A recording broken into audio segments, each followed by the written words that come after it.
Вы смотрите программу «Актуальное интервью». С вами Дарья Короленкова. Приветствую. О ходе реализации национального проекта «Инфраструктура для жизни» и дорожных работах мы поговорим в преддверии профессионального праздника работников дорожного хозяйства республики.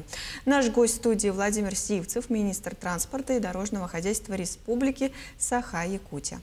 Владимир Михайлович, здравствуйте. Здравствуйте. Ну вот наш эфир проводится накануне Дня работников дорожного хозяйства. Вот с какими достижениями, расскажите, пожалуйста, встречаете профессиональный праздник дорожников?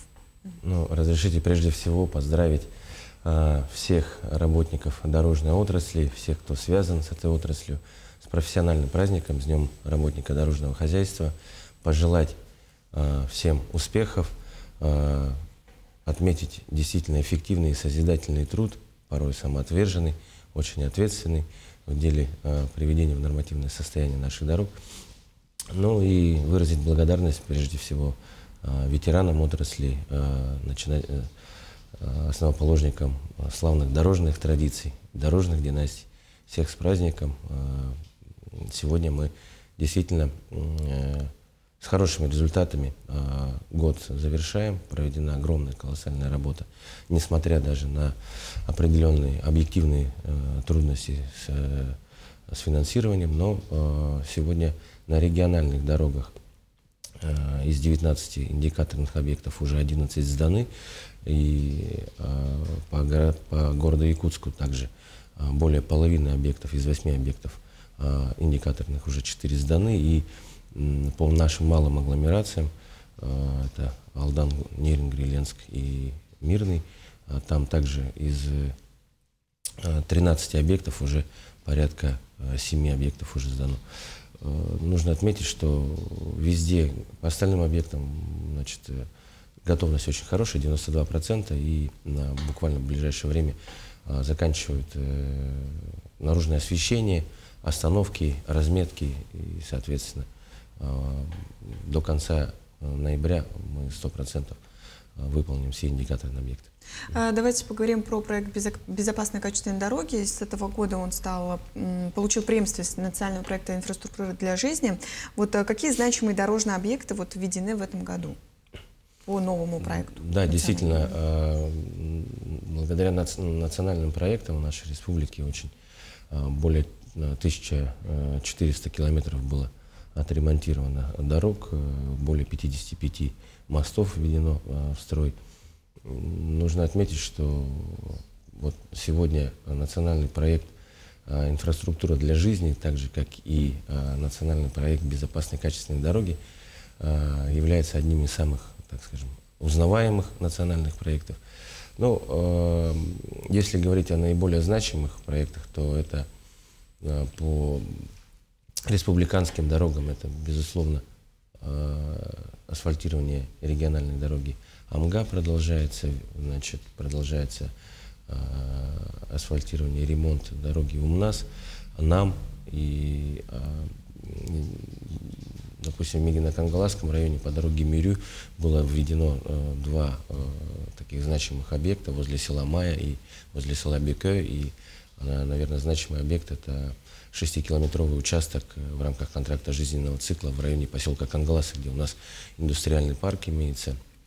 Вот. И введено уже 3 моста больших, значимых, Большая и Малая Черепаниха в Алекминском районе, Улахан-Харьялах в Сунтарском районе, и введен мост после его обрушения в селе Черкёх, значит, близ села Черкёх в Татинском районе. По городу Якутску идут значительные работы по кварталах многодетных, в пригородах. Это и микрорайон Тускул, это и село Сырдах, улица Белинского, идет работа сейчас на улице Аюнского, началась работа по улице 50 лет Советской армии. Ну и отметить нужно, что и в малых агломерациях также объекты у нас все довольно значимые, ведут к основным образовательным учреждениям, к местам отдыха, паркам культуры, к детским садам. А что насчет планов на ближайшие 3 года, например? Ну, нужно сказать, что у нас планы даже не на 3 года, а на 5 лет, да, уже определены. И нужно отметить, что это, безусловно, наши основные региональные трассы и опорная сеть. Это дороги, продолжение асфальтирования республиканской дороги Амга до села Амга. Обязательно продолжим ремонтировать дорогу Мухтуя между Ленском и Мирным. И нужно отметить, что мы продолжим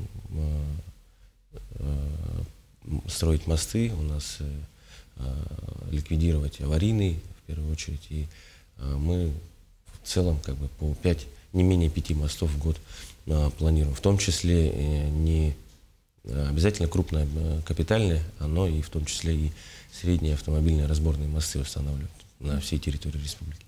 По городу Якутску, значимые проекты в ближайшее время — это действительно завершить улицу 50 лет Советской Армии, завершить ремонт улицы Аюнского уже до Октябрьской. Уже законтрактован объект по улице Ефимова на 203-м микрорайоне. И,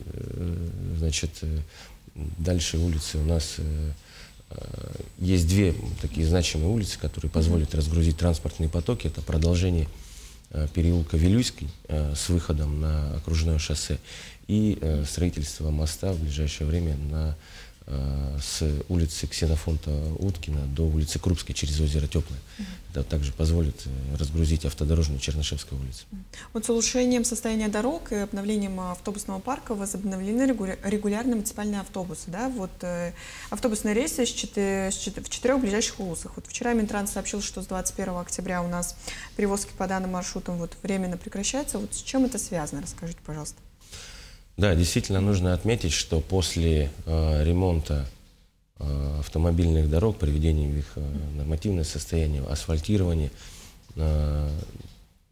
действительно было открыто порядка 5 маршрутов, которые крайне востребованы у населения.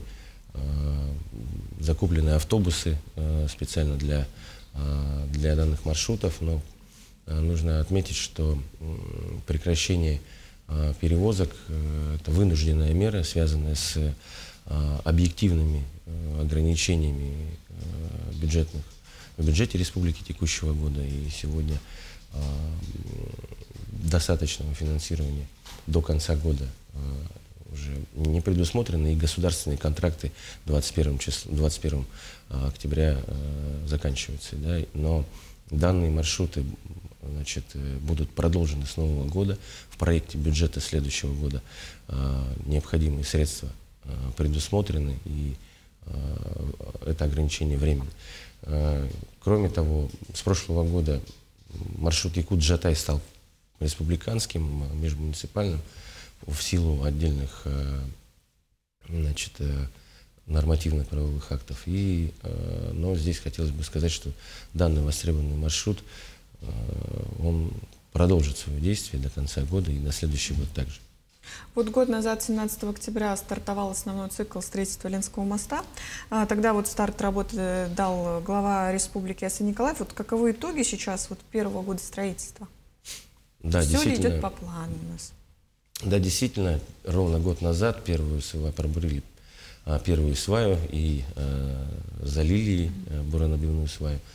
За прошедший год проделана действительно колоссальная работа, комплекс подготовительных работ, подготовка технологических площадок, установка бетонных заводов,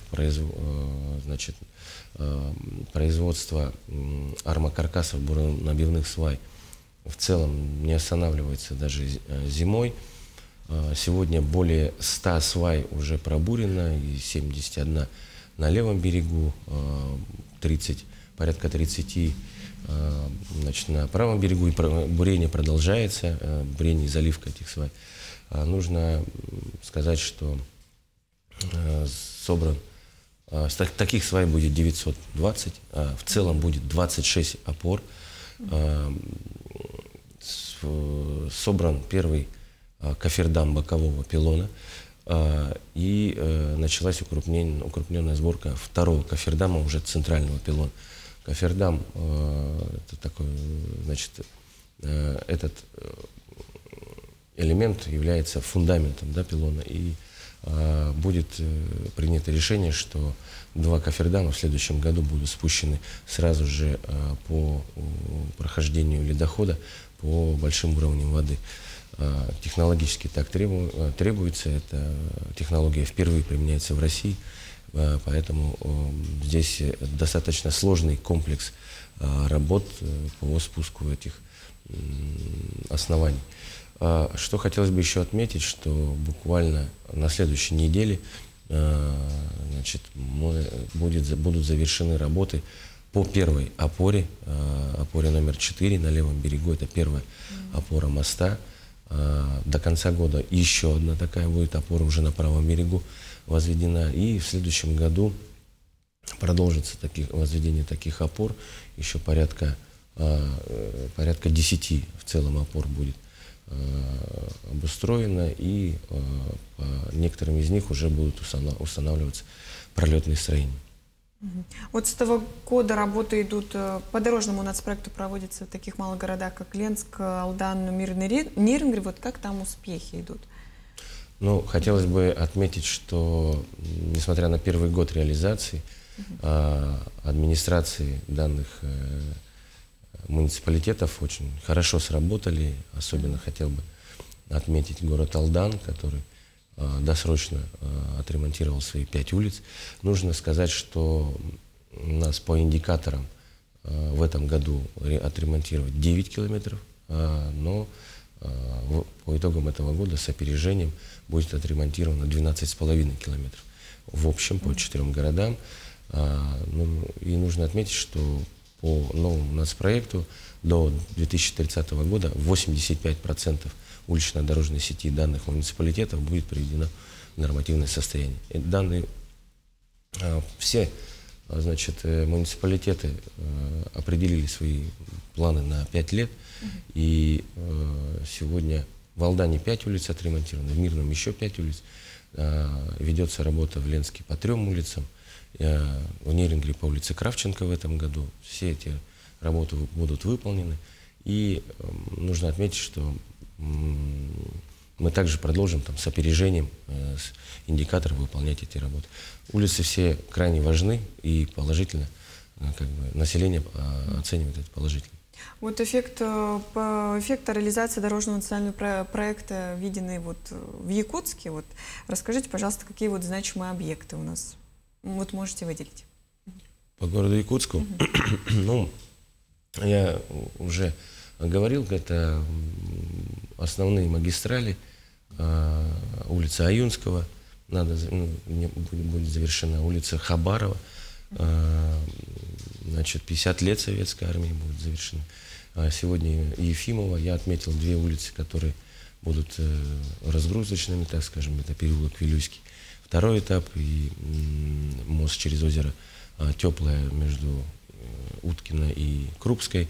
Но нужно отметить, что еще в ближайших планах это ремонт улицы Богдана Чижика.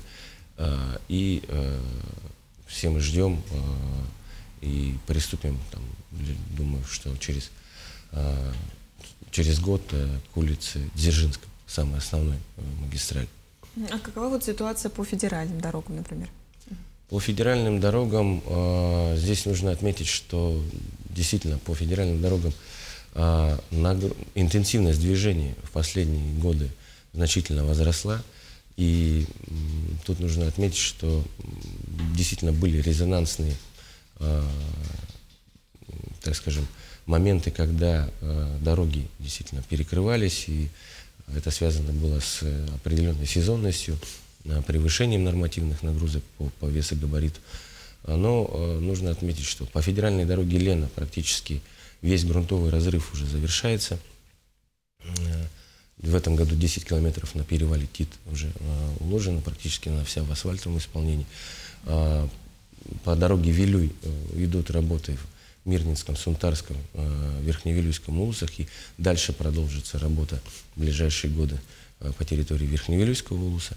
И по Колыме нужно отметить, что там были опасные участки Нерского прижима отремонтированы, и в ближайшее время, со следующего года, приступят к ремонту дороги участка от границы Чурапчинского улуса до села Итыккёль на территории Татинского улуса. Спасибо, Владимир Михайлович, что сегодня пришли, уделили время, рассказали такую подробную информацию. Я напомню, это была программа «Актуальное интервью». До встречи.